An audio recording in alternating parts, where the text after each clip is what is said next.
Hello friends, आज हम discuss कर रहे हैं जो बीएससी फर्स्ट सेमेस्टर का 2021-22 में दीनदयाल उपाध्याय गोरखपुर यूनिवर्सिटी में जो ऑब्जेक्टिव पेपर हुआ था।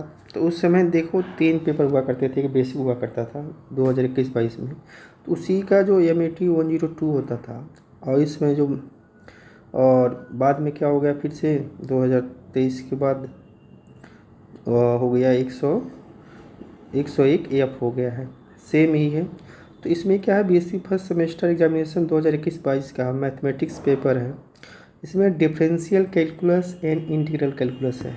अब इसके बारे में हम डिस्कस कर रहे हैं कि ऑब्जेक्टिव ये भी उस समय 60 नंबर का आता था, लेकिन क्वेश्चन इंपॉर्टेंट है। देखिए कुछ चीज़ें हमने लिखे हुए हैं। करें कि a sequence is a bounded, कोई सीक्वेंस क्या होता है, बाउंडेड सीक्वेंस होता है। तो if all its terms are confined between a shorten range, मतलब कोई सीक्वेंस बाउंडेड सीक्वेंस होगा तो जो उसके ऑल इट्स टर्म्स होंगे आर का होंगे confined between a shorten range, मतलब एक रेंज के अंदर होंगे। इन अदर वर्ड्स, दूसरे शब्दों में कह सकते हैं कि ए सीक्वेंस, जैसे कर्ली ब्रैकेट में AN लिखा गया है, इज ए बाउंडेड होगा।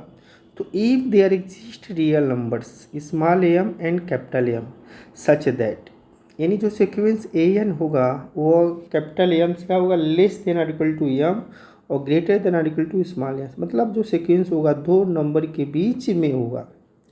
और फॉर ऑल नेचुरल नंबर्स या तो एन के जो AN होगा, AN की हर वैल्यू का होगा इसी दोनों के बीच में लाई करेगी, तो कहेंगे कि वो सीक्वेंस क्या है, बाउंडेड सीक्वेंस है। अब जैसे मान रेंज डिफाइन करते हैं, जैसे मान दिया गया है कि -1 की पावर n एक सीक्वेंस है, तो the terms of this sequence alternating between -1 and 1, इस जो सीक्वेंस दिया गया है -1 के पावर n, इस सीक्वेंस के सारे टर्म क्या होंगे, -1 एंड 1 अल्टरनेट करके आएंगे। The sequence is given by क्या मिलेगा, कर्ली ब्रैकेट में -1 1 कामा -1 कामा 1 डॉट डॉट 1, मतलब n की वैल्यू आप 1 2 3 डॉट डॉट रखते जाएंगे तो इसकी वैल्यू क्या आएगी, -1 1 -1 1 डॉट आते जाएगी। तो ऑल टर्म्स आर बिटवीन क्या होंगे, -1 और एंड 1 होंगे। तो so it is a bounded sequence होगा। ये क्या होगा, बाउंडेड सीक्वेंस होगा। इसके बाउंडेड सीक्वेंस होगा, इसमें बोथ मिलेंगे, बिलो और एबव। क्या मिलेंगे, बिलो और एबव मिलेंगे, इसीलिए -1 के पावर n कौन सा सीक्वेंस होगा, बाउंडेड सीक्वेंस होगा, क्योंकि इसमें बाउंडेड हो रहा है, बोथ बिलो एंड एबव दोनों मिल रहे हैं। क्योंकि जो सीक्वेंस का हर टर्म का होगा -1 और 1 के बीच ही ये सारे वही टर्म मिल रहे हैं। सेकेंड देखते हैं, सेकेंड कर रहा है कि n कर्ली ब्रैकेट में लिखा गया है, इसका मतलब the terms of this sequence are natural numbers. जैसे नेचुरल नंबर का sequence is 1 2 3 4 dot dot. The sequence is a bounded below by 1, इस सीक्वेंस के बाउंडेड बिलो मिलेगा, इस सीक्वेंस के सबसे छोटा नंबर मिलेगा, कौन सा होगा, 1 होगा, जो बाउंडेड बिलो कहलाएगा। But it is a not bounded above, मतलब इस सीक्वेंस का सबसे बड़ा नंबर नहीं मिलेगा, क्योंकि एक नंबर लेंगे उससे बड़ा भी एक नंबर मिल जाएगा, तो बाउंडेड एबव नहीं मिलेगा कराएगी। It is not bounded above because the terms increases indefinitely, मतलब जो टर्म होंगे वो इंक्रीज कर रहे हैं इंडिफिनिटली, इंडिफिनिटली क्या कर रहे हैं, इंक्रीज कर रहे हैं, मतलब वो इनफाइनाइट टाइम तक जा रहे हैं। ठीक है, सी देखते हैं, सी क्या है कि माइनस सीक्वेंस के अंदर कर्ली ब्रैकेट के अंदर माइनस है, the terms of this sequence are क्या हो जाएगा, -1 -2 -3 -4 डॉट डॉट सो 1। तो the sequence is a bounded above, इस सीक्वेंस बाउंडेड एबव होगा क्योंकि सबसे बड़ा नंबर इसमें क्या होगा, -1 होगा। But it is a not bounded value, लेकिन सबसे छोटा नंबर इसके अंदर नहीं मिलेगा, बिकॉज द टर्म क्या है कि जो टर्म्स है वो डिक्रीज इंडिफिनिटली है, क्या है, डिक्रीज कर रहे हैं, घटते जा रहे हैं। जैसे -1 से छोटा -2 -2 से छोटा -3 डॉट क्या और घटते जा रहा है, मतलब इस सीक्वेंस का सबसे बड़ा नंबर -1 मिलेगा लेकिन छोटा नहीं मिलेगा। तो ए भी क्या होगा, ए भी हमारा सीक्वेंस बाउंडेड नहीं होगा। और देखो एन स्क्वायर, तो the terms of this sequence are 1 4 9 16 dot so 1। तो this sequence is bounded below by 1 but it is not bounded above because the terms increase indefinitely therefore only the sequence -1 के power n is bounded. यानी जो 4 sequence हमने बताया है इसमें सिर्फ कौन सा है, -1 के पावर n वाला ही सीक्वेंस क्या है, बाउंडेड है। तो डिफिनीशन यही करे, कोई भी सीक्वेंस बाउंडेड होगा जो उसका रेंज मिलेगा क्या करेगा, उसी के बीच चलाएगा रेंज। ऐसा कह सकते हैं कि 2 नंबर मिलेगा, सबसे छोटा नंबर मिलेगा और सीक्वेंस सबसे बड़ा नंबर मिलेगा, तो दोनों उस सेट में लाई करें, उस सीक्वेंस में लाई करें, यानी उस रेंज में रेंज सेट में भी लाई करें, ऐसा भी कह सकते हैं। और दोनों के बीच वो नंबर मिले, छोटा नंबर में मिले और बड़ा नंबर में मिले, तो कहेंगे कि सीक्वेंस जो होगा बाउंडेड होगा। अगर सीक्वेंस में क्या मिलता है, छोटा नंबर मिलता है, बड़ा नंबर नहीं मिलता है, यहाँ बड़ा नंबर मिलता है, छोटा नंबर नहीं मिलता है, तो कहेंगे सीक्वेंस क्या होगा, बाउंडेड नहीं होगा। तो ये समझ में आ गई होगी।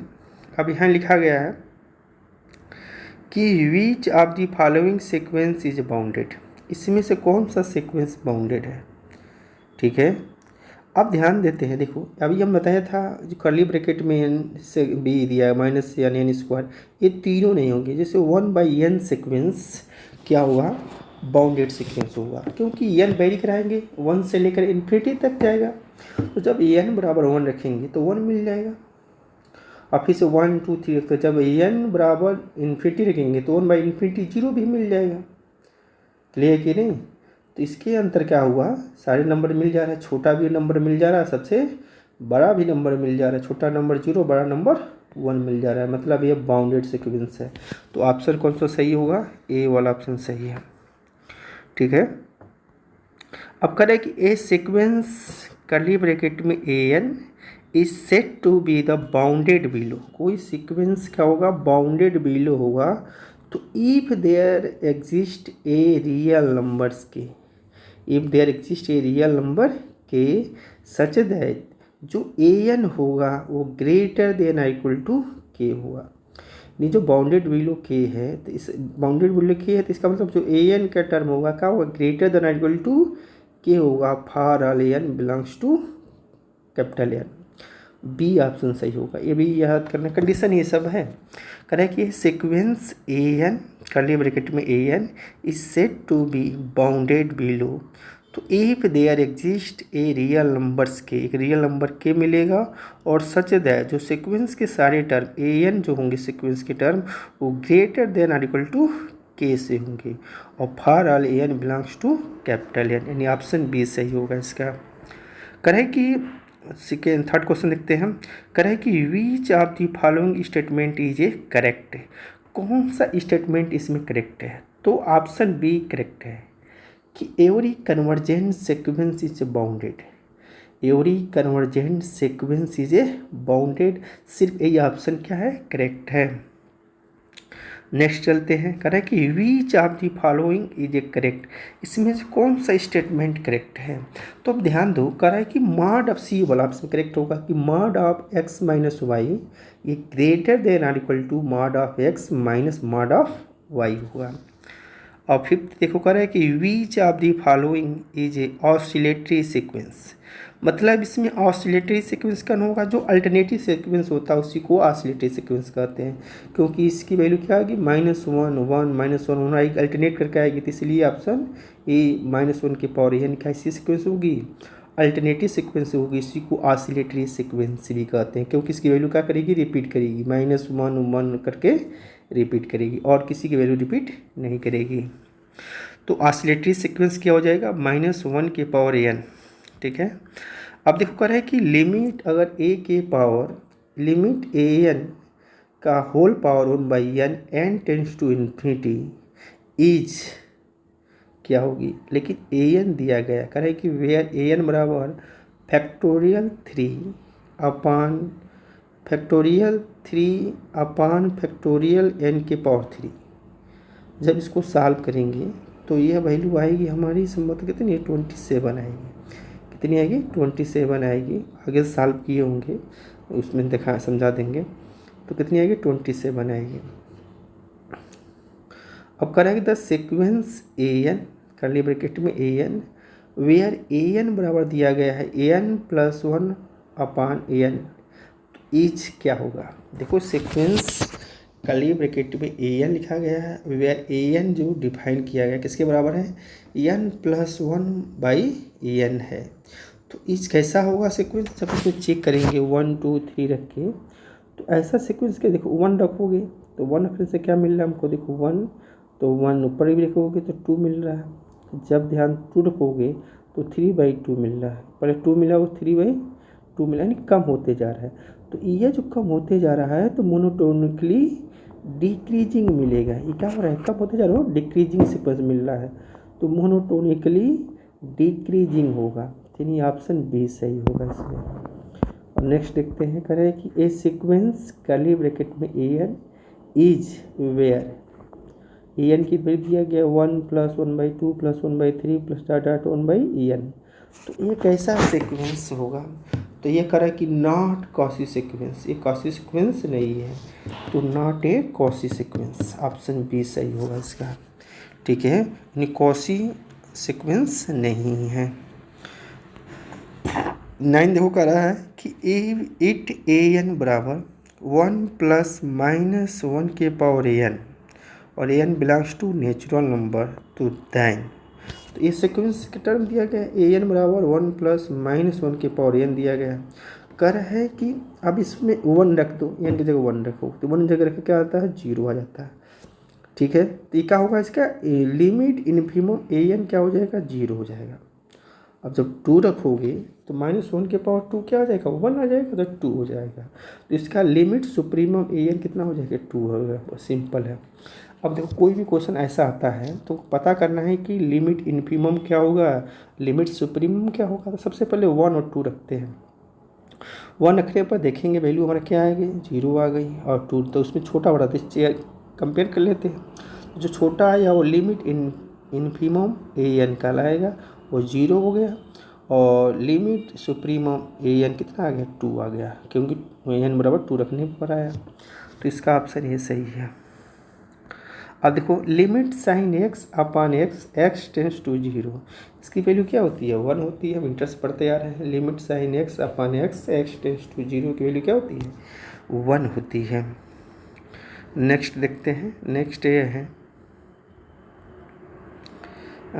11 देखते हैं। करा कि ये function F is a continuous at the point X बराबर ए, तो दैन अगर कोई फंक्शन एफ है, इज ए कॉन्टिन्यूस है एट द पॉइंट एक्स बराबर ए पे, तो then mod of F is a continuous होगा एट द पॉइंट एक्स बराबर ए पर। मतलब ऑप्शन कौन सा सही है, ए सही है। करें कि अगर एफ, इसके बाद देखते हैं 12th, अगर F sequence F N is a countable clause of non empty close and bounded set है, क्या है, non empty close and bounded set है, such that F1 contains F2, F2 contains F3 dot dot Fn contains, तो then arbitrary intersection of Fn, यानी n vary from 1 to infinity, arbitrary intersection of Fn is a non empty होगा, is known है, जिसको कहते हैं कैंटर्स, क्या कहते हैं, कैंटर इंटरसेक्शन थ्योरम कहते हैं, कैंटर इंटरसेक्शन थ्योरम कहते हैं। ये जो थ्योरम है ये क्या है, Cantor intersection theorem, option C सही हो जाएगा। अब 13 देखते हैं। 13 में कह रहा है कि चूज द करेक्ट स्टेटमेंट, इसमें करेक्ट स्टेटमेंट क्या है, करे कि ए बी वाला सही होगा। ए फंक्शन वी चीज़ें variable at a point is a necessary, देखो ध्यान देना, ए फंक्शन वी चीज़ें variable at a point is a necessary continuous at that point. इस कहने का मतलब हुआ कोई फंक्शन किसी पॉइंट पर डिफरेंशिएबल है तो उस पॉइंट पर फंक्शन क्या होगा, काउंटिन्यूअस भी होगा। तो ये लिख रहा है कि एक function which is a variable at a point is A necessarily continuous at that point, उस पॉइंट पर क्या होगा, कॉन्टिन्यूस होगा।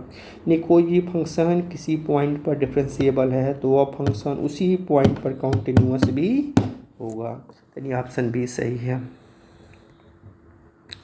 अब यहाँ ध्यान देते हैं, अब देखो ये लिखा गया है कि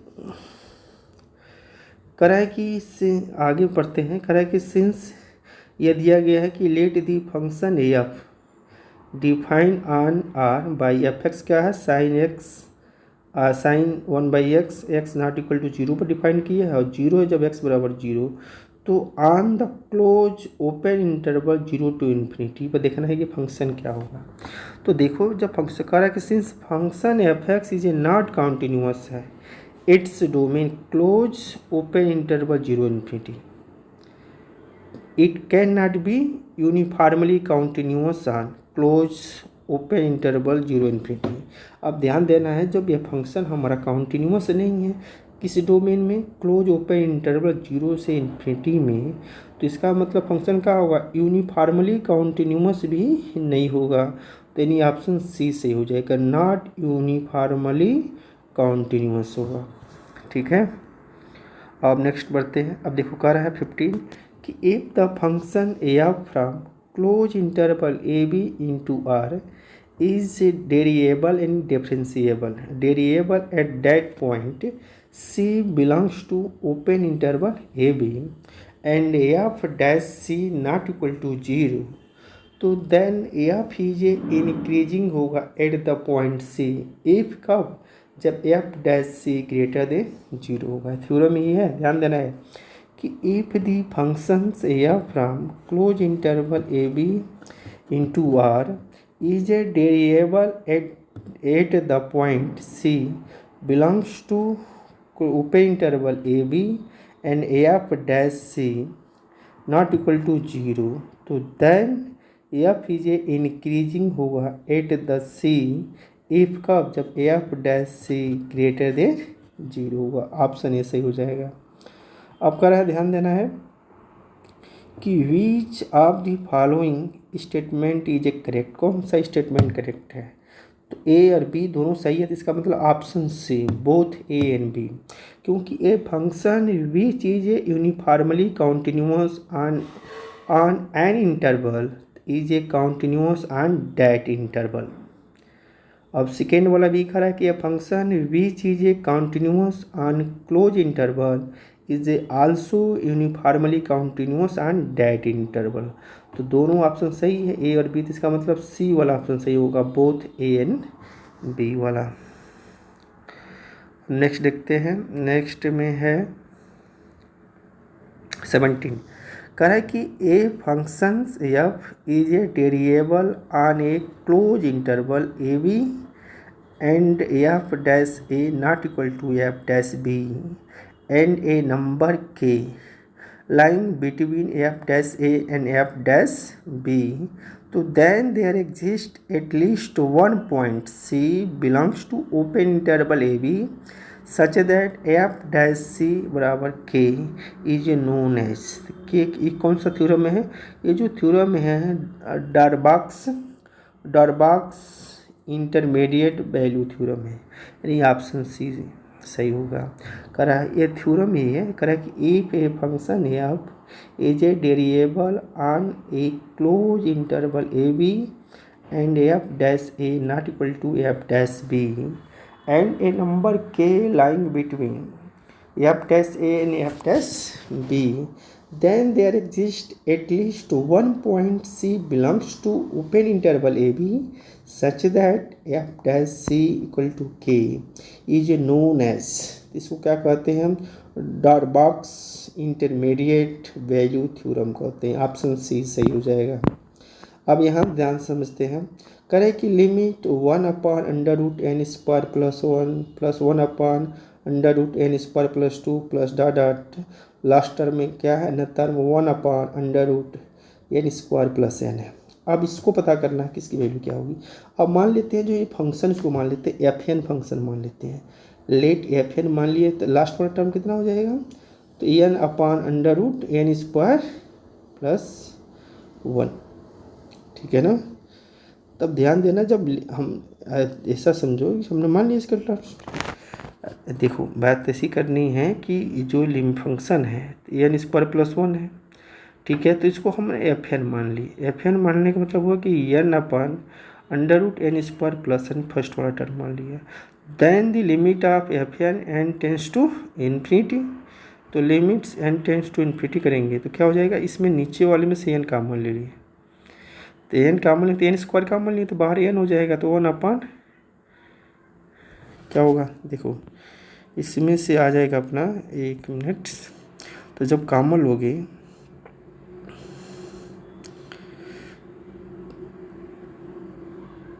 यहाँ छूट गया है, एन कर देना है। देखो इसका एक काम इसमें यह होना चाहिए कि जो फंक्शन हमने एफ एन मानेंगे, एफ एन लास्ट टर्म क्या होगा, एन अपान और फैक्टोरियल अंडर रूट एन का स्क्वायर अपान एन होगा। तो यहाँ हमने बना लेंगे एन हो जाएगा, ठीक है ना, वन की जगह एन हो जाएगा लास्ट टर्म जो निकालेंगे इसका, ठीक है। अब limit F N N tends to infinity करो, तो इसमें से क्या करेंगे हम, एन स्क्वायर का मान लेंगे। जब एन स्क्वायर का मान लेंगे तो बाहर आ जाएगा तो एन हो जाएगा, यहाँ 1 हो जाएगा, यहाँ डिवाइड को 1/n हो जाएगा, ठीक है। बात समझ में आ गई। अब मतलब एन की जगह बस यहीं इसमें हम क्या करेंगे, सर्वे करेंगे कि जो N upon under root N square और एन कर देंगे, 1 की जगह हम एन कर देंगे, हमारा क्वेश्चन सही हो जाएगा, ठीक है। तो limit F N N tends to infinity करेंगे तो क्या करेंगे, देखो एन नीचे से हमने कॉमन ले लिया, तो एन स्क्वायर में कॉमन लेंगे तो बाहर आएगा एन हो जाएगा, और डिवाइड भी करेंगे तो यहाँ 1 हो जाएगा, यहाँ एन था ही पहले से, तो 1/n हो जाएगा इक्वल टू 1 हो जाएगा। आप ध्यान देना है कि देखो 1/n तो हमने बाहर ले लिया था। अब यह थ्योरम होता है कॉची फर्स्ट थ्योरम होता है ऑन लिमिट्स। अगर limit F N tends to infinity L है तो then limit F1 F2 dot F N upon N tends to infinity भी क्या होगा, एल होगा।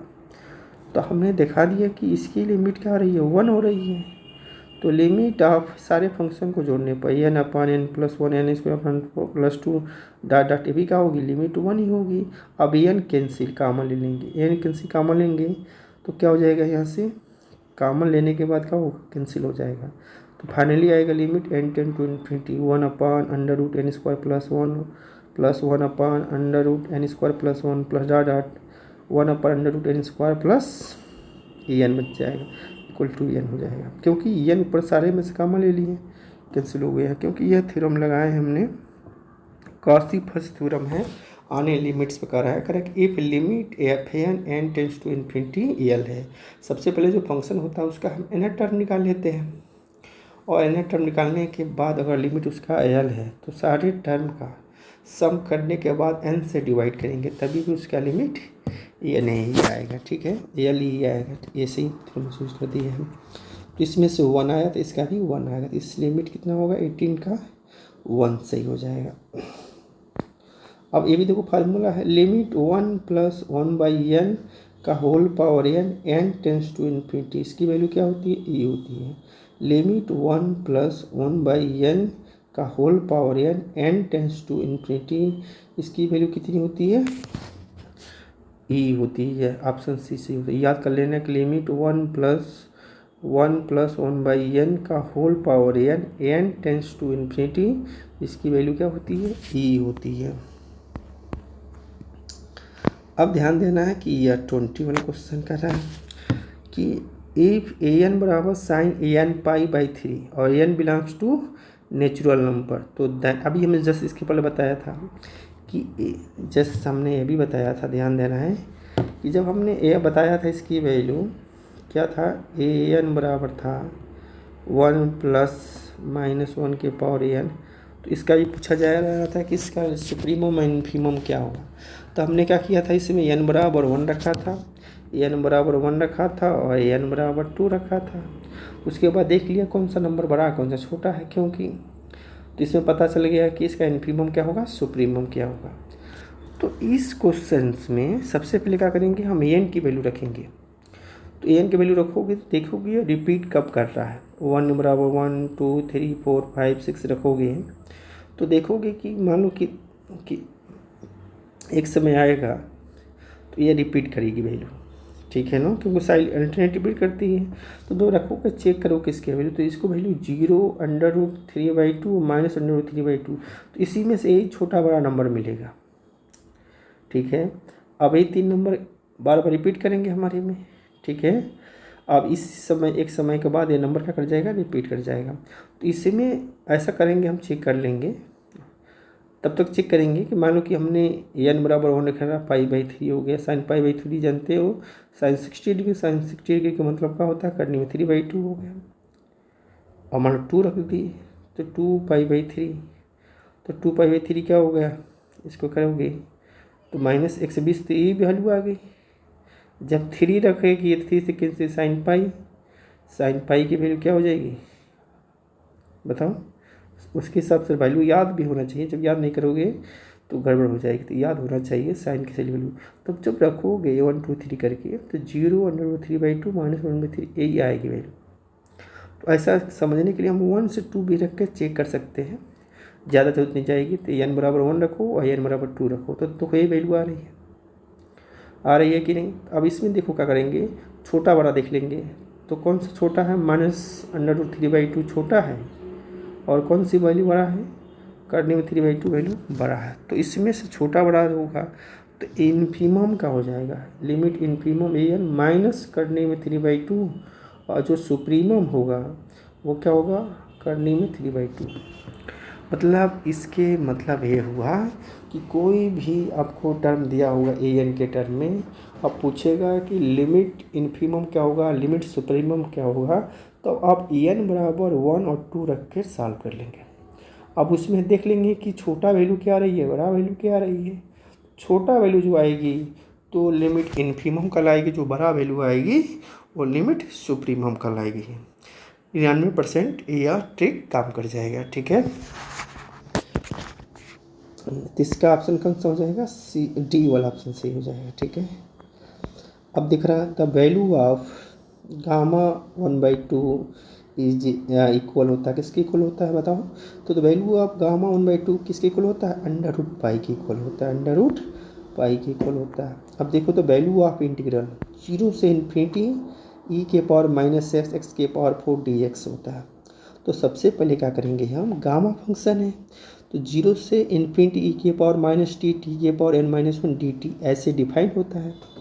अब इसमें कंपेयर करेंगे 0 से इन्फिनिटी e⁻t की जगह क्या है, -x के पावर क्या है, x के पावर बनाते हैं क्या हम n-1, तो 4 है तो जोड़ देंगे घटा देंगे तो x के पावर 5-1 dx हो जाएगा। अब जो x के पावर n-1 होता है वही क्या होता है, गामा n होता है। तो यहाँ क्या हो जाएगा बताओ, तो यहाँ गामा 5 हो जाएगा। गामा 5 मतलब फैक्टोरियल 4, फैक्टोरियल 4 का मतलब 4 3 2 × 1 यानी 24 हो जाएगा। ऑप्शन सी सही हो जाएगा इसका। अब देखो ये क्वेश्चन और है, करेंगे गामा x जबकि गामा n होना चाहिए। यहाँ गामा n डिफाइन होता है 0 से इन्फिनिटी e⁻t और t के पावर n-1 dt होता है। यह तब डिफाइन होता है जब n ग्रेटर देन 0 होगा, n ग्रेटर देन 0 होगा। तो हमको ध्यान में रखना है कि वैल्यू क्या होती है, कि गामा n का होती है, डिफाइन होती है इंटीग्रेशन 0 से इन्फिनिटी e⁻t और t के पावर n-1 dt होती है। लेकिन ये कब, जब n ग्रेटर देन 0 होगा। देखो t वेरिएबल है तो t की जगह x भी हो सकता है, t की जगह y हो सकता है, ठीक है। तो कोई दिक्कत नहीं है, फार्मूला ये याद कर लेना है।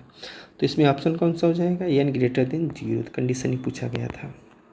अब देखो कह रहा है कि gamma m into gamma 1 - m, और जहाँ m क्या है 0 और 1 के बीच लाई कर रहा है। तो फार्मूला हमको पता है कि gamma n into gamma 1 - n बराबर होता है π/sin n पाई होता है। अब n की जगह क्या है, m है, तो π/sin m पाई हो जाएगा। ऑप्शन बी सही हो जाएगा।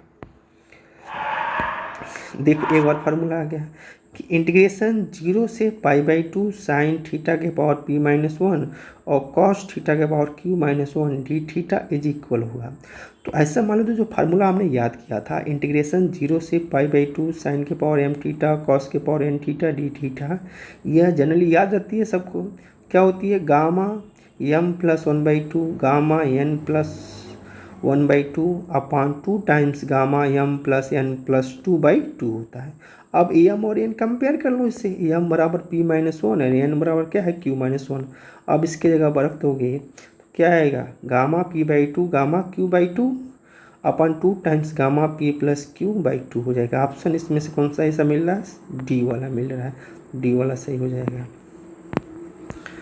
अब इसके मतलब एक फार्मूला और होते हैं कि gamma N into gamma N plus 1/2 ये होती है अंडर रूट पाई अपान 2 का पावर 2n माइनस 1 और गामा 2n होता है। इसको कहते हैं duplication formula for n greater than 0। तो इसमें से कौन सा सही हो जाएगा? डी वाला सही हो जाएगा। पूछा ही है फार्मूला, डिप्लीकेशन फार्मूला होती है कि गामा एन प्लस 1/2 बराबर होती है अंडर रूट पाई अपान 2 के पावर 2n माइनस 1 और गामा 2n होती है। इसको कहते हैं duplication formula for n greater than 0 के लिए। तो ऑप्शन डी सही हो जाएगा इसमें। अब देखो कह रहा है, अब इसको थोड़ा समझ लेना है। कह रहा है कि एक कर्व x का क्यूब प्लस y का cube equal to 3axy is a symmetrical about होगा। तो ये जो कर्व है किसके अबाउट सिमेट्रिकल होगा? अब ध्यान देना है कि सिमेट्रिकल के लिए यहाँ ध्यान देता है। पहले हम ले लेते हैं कि सिमेट्रिकल अबाउट y बराबर x चेक करते हैं। तो समझ देखो ध्यान देना है कि जो सिमेट्रिकल अबाउट y बराबर x चेक करते हैं तो ओरिजिनल इक्वेशन जो दिया गया उसको लिखते हैं। ओरिजिनल इक्वेशन क्या है? x का क्यूब प्लस y का क्यूब इक्वल टू 3axy दिया गया। अब जब सिमेट्रिक चेक करना है तो क्या करेंगे? हम रिप्लेस करेंगे x की जगह y को, y की जगह x को रिप्लेस कर दिए। रिप्लेस करने के बाद इसमें क्या आ गया? y का क्यूब प्लस x का क्यूब इक्वल टू 3ayx आया। तो is a same as the same आया, सेम आया कि नहीं? देखो सेम आया। The initial line X axis, ठीक है ना, सेम आया। एज ए सेम आया किससे? द ओरिजिनल इक्वेशन से। ऐसा समझो। हमने क्या किया? सिमेट्री करना है तो हमने y बराबर x था ही, तो हमने क्या किया? x के जगह y रख दिया और y के जगह x रख दिया। किसमें? इस इक्वेशन में। रखने के बाद भी इसे सॉल्व किया तो जो ओरिजिनल इक्वेशन था सेम ही आ गया। क्या गया? तो कहा कि this is a same as the original equation. तो 10 तक curve is a symmetric about क्या हो जाएगा? y बराबर x हो जाएगा। ठीक है, तो y बराबर x हो जाएगा। तो ऐसा चेक कर लेंगे हम। ठीक है, आगे बढ़ते हैं नेक्स्ट। ठीक है, आप देखो ये देखो कार्टेशियन में था। अब कार्टेशियन में हमने चेक किया था सिमेट्रिक ऑफ एक्स है कि नहीं। अब देखो ध्यान देना, ये था किसी लाइन के अबाउट भी चेक कर सकते हो। ठीक, तो इसमें ये हो गया। तो कर्व कर रहा है कि r² बराबर a² cos 2 theta is a symmetrical about. अब कर रहा है कि initial line origin both initial line in origin none of this. तो अब पता करते हैं कि कोई कर्व हमारा पोलर फॉर्म में है। पोलर फॉर्म क्या? आर थीटा के टर्म में है, तो उसको कैसे सिमेट्रिक चेक करेंगे? देखो कुछ चीज़ें यहाँ लिखे हैं, समझ लेना है। करें कि जो इनिशियल लाइन होती है, इनिशियल लाइन क्या होती है? एक्स एक्सिस होती है। करें कि इनिशियल लाइन का, तो इनिशियल लाइन क्या होती है? एक्स एक्सिस होती है। जब एक्स एक्सिस के अबाउट चेक करते हैं तो रिप्लेस करते हैं theta with minus theta in the equation, यानी थीटा की जगह माइनस थीटा रखते हैं। कब? जब इनिशियल लाइन जो होती है अबाउट चेक करना होता है सिमेट्रिक।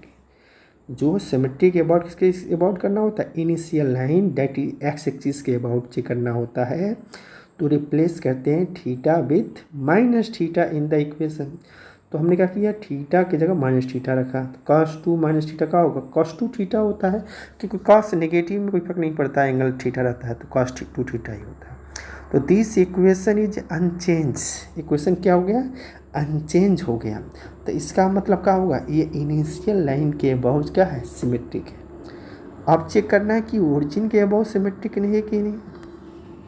करा है कि the curve is a symmetric about the initial line.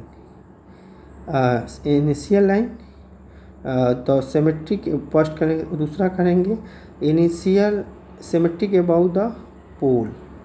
पहला तो हम चेक कर लिया, दूसरा चेक करेंगे सिमेट्रिक अबाउट द पोल यानी ओरिजिन। तो जब पोल या ओरिजिन के अबाउट चेक करेंगे तो रिप्लेस क्या करेंगे? R with minus R, R की जगह माइनस आर रिप्लेस करेंगे। तो in the given equation minus R का square A square cos 2 theta. तो फाइनली क्या आएगा? यह आर का square A square cos 2 theta. तो दिस इक्वेशन भी अनचेंज, मतलब ओरिजिन यानी पोल के अबाउट क्या करते हैं, आर की जगह माइनस आर रिप्लेस करते हैं, और उसके बाद भी क्या होता है, जो रिप्लेस करने के बाद ओरिजिनल इक्वेशन के समान ही आता है, तो कहेंगे कि यह क्या हो गया, दिस इक्वेशन इज अनचेंज। तो thus the curve is a symmetric about pole, तो कर्व क्या हो गया, सिमेट्रिक अबाउट पोल भी हो गया। ठीक है, तो इसका आप देखो थर्ड भी चेक कर लेते हैं, symmetric about the line theta बराबर पाई बाई टू, थीटा बराबर पाई बाई टू मतलब Y axis, symmetric about the line theta बराबर पाई बाई टू यानी वाई एक्सिस। तो रिप्लेस क्या करते हैं, थीटा रिप्लेस भी पाई माइनस थीटा, क्या करते हैं पाई माइनस थीटा, तो पाई माइनस जब थीटा करेंगे तो ध्यान देना है, तो आर स्क्वायर बराबर ए स्क्वायर कॉस टू थीटा है, जब यहाँ रिप्लेस कर दो तो cos two theta minus theta का होगा कॉस टू थीटा ही हो जाएगा। द इक्वेशन इज अनचेंज, दस the curve is also symmetric about the line theta बराबर पाई बाई टू। इसका मतलब जो ये इक्वेशन दिया गया है आर स्क्वायर बराबर ए स्क्वायर कॉस टू थीटा जो कर्व दिया गया है, ये सिमेट्रिक, ये इनिशियल लाइन के अबाउट भी सिमेट्रिक है, ओरिजिन या पोल के अबाउट भी सिमेट्रिक है, और वाई एक्सिस इन थीटा बराबर पाई माइनस थीटा यानी वाई एक्सिस के अबाउट भी क्या है या सिमेट्रिक है। तो इसमें दो ही दिया गया ऑप्शन, ए और बी दोनों सही है, तो इसका मतलब बी सी वाला सही होगा, बोथ इनिशियल एंड ओरिजिन। जो लाइन क्या है, इनिशियल और ओरिजिन के अबाउट सिमेट्रिक है। ठीक है, अब देखो कह रहा है कि द इंटीग्रल, देखो द इंटीग्रेशन ए से इन्फिनिटी एक्स के पावर एन माइनस वन ई के power minus x D X is A convergent होगा। तो ये कन्वर्जेंट कब होगा भाई, देखो अब यह हमारा इंटीग्रल है, अब ये इंटीग्रल कन्वर्जेंट होगा तब जब एन ग्रेटर देन जीरो होगा। इंटीग्रेशन ए से इन्फिनिटी एक्स के पावर एन माइनस वन ई के power minus x D X is convergent है, तो ए कब कन्वर्जेंट होगा, जब एन ग्रेटर देन जीरो होगा। ठीक है, तो यह ऑप्शन 29 का डी सही हो जाएगा।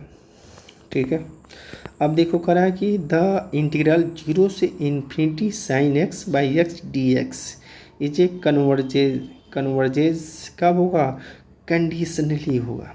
अब इसमें दे रहा है ऑप्शन देखो, द इंटीग्रल जीरो से infinity sign X upon x D x converges होगा कब, कंडीशनली कन्वर्जेज होगा। ठीक है, तो ऑप्शन बी इन शर्तानुसार कर सकते हो। ठीक, तो 13 का बी ऑप्शन सही होगा। अब देखो रहा है कि इंटीग्रल जीरो से इन्फिनिटी, देखो यह एक टाइप सब के ही है, ठीक है ना, कन्वर्जेंट की। तो इंटीग्रेशन जीरो से इन्फिनिटी एक्स के power P minus one upon one plus X D X is a converges होगा। ए पी की कंडीशन क्या होगी, जब पी जीरो और वन के बीच लाई करेगा, पी क्या होगा, greater than zero less than one, यानी ऑप्शन हमारा सी सही होगा। ठीक है,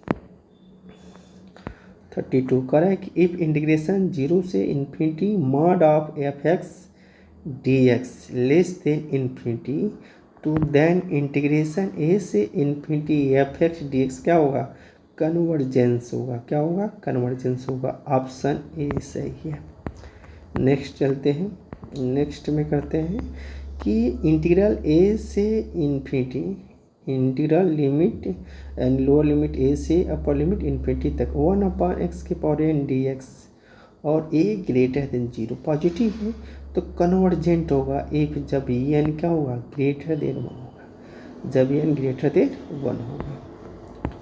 correct what is the value of mu in the mu test of convergency for the integral zero से infinity X upon one plus X का होल पावर 3 dx। तो इसकी वैल्यू कितनी आएगी, 2 आएगी जब सॉल्व करेंगे तो। अब इसमें देखते हैं, तो कह रहा है कि the whole length of the curve का लेंथ निकालना है। तो ध्यान देना, कर्व का लेंथ निकालना है तो क्या दिया गया है, पहले कर्व समझते हैं, X square Y square minus 2ax equal to 0 दिया गया। तो सबसे पहले जो कर्व दिया गया है उसको समझते हैं। तो कर्व दिया गया एक्स का स्क्वायर माइनस 2ax, इसको ओपन कर दें और ए स्क्वायर बना सकते हैं। तो ए स्क्वायर जोड़ दिया, स्क्वायर घटा दिए माइनस, अब ये क्या होगा, एक्स माइनस ए का होल स्क्वायर प्लस वाई का स्क्वायर ए का स्क्वायर हो गया। तो this is the standard equation of the circle. Circle के इक्वेशन से कंपेयर कर लेते हैं। तो एक्स माइनस एच का whole square plus Y minus K का होल स्क्वायर आर का स्क्वायर। सेंटर एच के क्या होता है, एच के की जगह यहाँ पर क्या है ए का 0 होगा, तो रेडियस आर बराबर क्या हो गया यहाँ ए हो गया। तो कह रहा है कि for a circle it's circumference, ये क्या होगा सर्कल होगा, यानी लेंथ ऑफ कर्व क्या होता है, तो कर्व का लेंथ क्या होगा जो सर्कल का सरकमफेरेंस होगा। तो इसका मतलब देखो ध्यान देना है कि जो whole length of curve for a circle हो गया, जो होल लेंथ ऑफ जो कर्व है, तो हम पहचानेंगे जो कर्व कैसा है एक सर्कल है।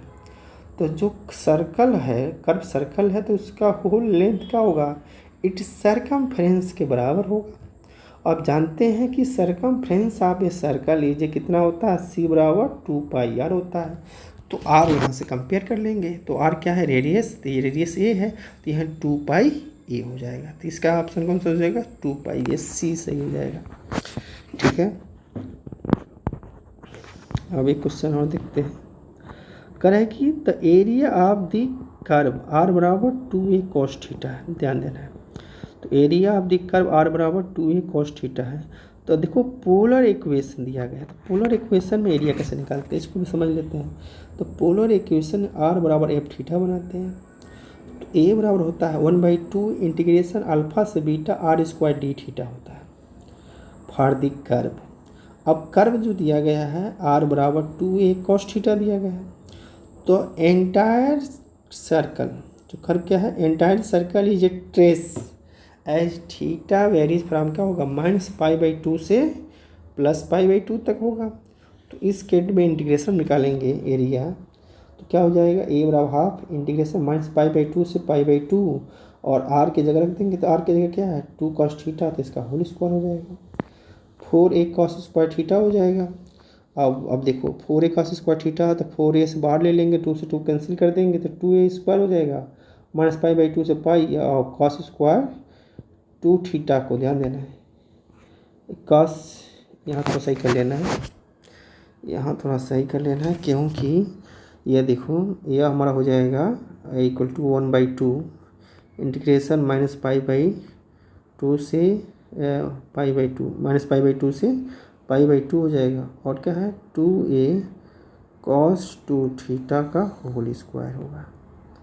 ठीक है, तो यहाँ देखो का तो होल स्क्वायर होगा, तो यहाँ 2a का होल स्क्वायर होगा, यहाँ 2 थीटा कर देना। ठीक है ना, 2 थीटा कर देना। तो 2 थीटा करेंगे तो यहाँ से क्या हो गया cos स्क्वायर cos थीटा है ना, अरे cos स्क्वायर थीटा हो जाएगा, ध्यान देना है, क्योंकि यहाँ दिया गया 2a cos थीटा दिया है, तो cos 2 cos थीटा स्क्वायर हो जाएगा, 4a cos स्क्वायर थीटा हो जाएगा, तो बाहर कर दोगे।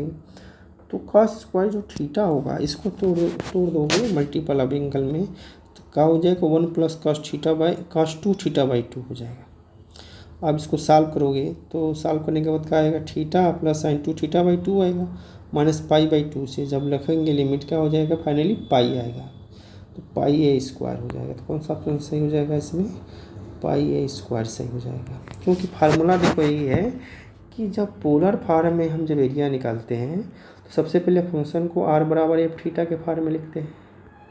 ठीक है, अब उसके बाद जो फार्मूला ए एरिया होती है ये होती है 1/2 इंटीग्रेशन अल्फा से बीटा मान लेते हैं और आर का स्क्वायर और डी थीटा निकालते हैं। अब जो यहाँ दिया गया है जो कर्व दिया गया है, कर्व के जो दिया गया है यहाँ कर्व क्या है 2a cos थीटा दिया गया है, तो इस द एंटायर सर्कल बनेगा। तो ट्रेस आउट करेंगे इसका हम कहाँ से -π/2 से कहाँ तक π/2 तक, तो ये हमारा अल्फा हो जाएगा या बीटा हो जाएगा। लिमिट रख के क्या करेंगे सॉल्व कर देंगे, उसके बाद वैल्यू हमारी एरिया की निकल जाएगी। ठीक है, अब देखो curl of a constant vector, अब जानते हैं curl of a constant vector कितना होता है 0 वेक्टर होता है, यानी 0 होता है। Curl of a constant vector is 0 vector होता है, तो 0 लिखा गया 0 वेक्टर ही माना जाएगा। इफ ए वेक्टर बराबर इतना दिया गया बी वेक्टर बराबर इतना दिया, तो ए वेक्टर डॉट बी वेक्टर कैसे करते हैं डॉट कर देते हैं, i डॉट i 1 होता है तो 2 × 2 हो जाएगा, और j डॉट j 1 हो जाएगा तो 3 × 5 हो जाएगा, और k डॉट k 1 हो जाएगा तो 5 × 4 हो जाएगा। सॉल्व करेंगे 2 × 2 4 और 3 × 5 15 और 5 × 4 20, तो साल पर कितना होगा ये 20, 15, 35 और 39 हो जाएगा। ठीक है, अब लास्ट देखते हैं। अब कह रहे हैं कि ए वेक्टर बराबर समथिंग एंड बी वेक्टर बराबर समथिंग, तो ए वेक्टर क्रॉस बी वेक्टर, तो ए वेक्टर क्रॉस बी वेक्टर निकाल लेंगे। तो क्या होता है, डिटर्मिनेंट फॉर्म में आई जे के, जो फर्स्ट वेक्टर होता है उसका कंपोनेंट लिखते हैं आई जे के कोफिशिएंट 2, -3 और 4। उसके बाद सेकेंड में क्या करते हैं, जे के कंपोनेंट लिखते हैं 3, 1, -1। अब सॉल्व करते हैं तो आई करेंगे तो आई रो और कॉलम जोड़ेंगे तो क्या हो जाएगा, -3 -1 का +3 और -4 हो जाएगा। माइनस जे लेंगे तो रो और कॉलम डिलीट करेंगे तो 2 -1 -2 और 4 और 3 का होगा -12 हो जाएगा। प्लस के कर लेंगे तो कितना आ जाएगा, -i + 4j 14j + 11 के। ऑप्शन और बी वाला सही है। ठीक है, तो बी वाला सही कर लेंगे। लास्ट क्वेश्चन है कि the comparison test, by comparison test integration 0 से 1 sin x/x dx is a divergence होगा। कब, बिकॉज जब 1/x इज ए डाइवर्जेंस होगा। ठीक है, कर रहा है कंपेरिजन टेस्ट है, इंटीग्रेशन 0 से 1 sin x/x dx is A divergent होगा, बिकॉज कब, जब 1/x इज ए डाइवर्जेंट होगा। तो इसका मतलब समाप्त हुआ। तो 14 क्वेश्चन थे हमारे। ठीक है, लास्ट देखो कुछ और लिखा गया है जो बता रहे थे हमने कि इफ़ द सीक्वेंस an बराबर 1 + -1 के power n is the value depend on whether n is even और आड नेचुरल नंबर्स। केस 1 लेंगे जब n इज इवन रहेगा, तो n इज इवन नंबर रखेंगे तो -1 के पावर 1 कितना 1, तो इसका मतलब an की वैल्यू 1 आ जाएगी। अब यहाँ क्या हो जाएगी, ध्यान देना है, n इज आड होगा तो -1 हो जाएगी, तो इसकी वैल्यू क्या हो जाएगी, 0 हो जाएगी। ठीक है, जब इवन लेंगे तो ये कितना आ जाएगा 2 और आड लेंगे तो -1 आ जाएगी, तो यानी 0 आ जाएगी, जब करेंगे तो 0 आ जाएगी। तो सीक्वेंस जो होगा 0 2 0 2 0 2 रिपीट कर रहा है, तो terms of sequence alternate between 0 और 2 होगा। तो लिमिट सुपीरियर होगा, तो लिमिट सुपीरियर को हम लिमिट SUP लिखते हैं।